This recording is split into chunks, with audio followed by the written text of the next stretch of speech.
Эцэг хүн 3 сараас 1 хүртэлх насны хүүхэдтэй юу хийх ёстой вэ? Таны хүүхэд томорч гардаа хөвтөж, хөвлий рүүгээ эргэж, мөлхөж, бүр хөл дээрээ зогсохыг оролдож байна.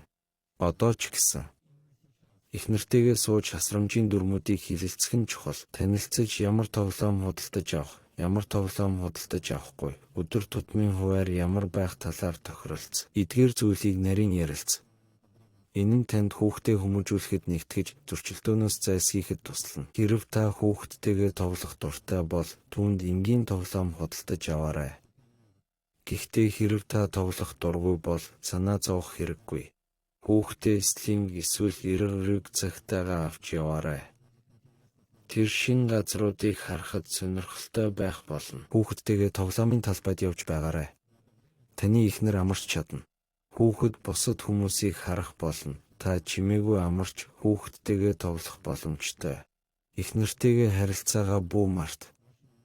Таны хүүхэд сайн байх болно. Хэрэв та хоёр хамтдаа аз жаргалтай байвал.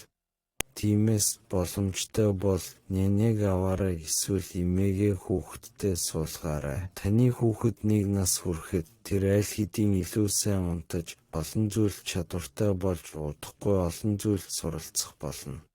Гэр бүлийн амьдралд оролцохын зэрэгцээ, өөртөө цаг гаргахыг бүү мартаарай.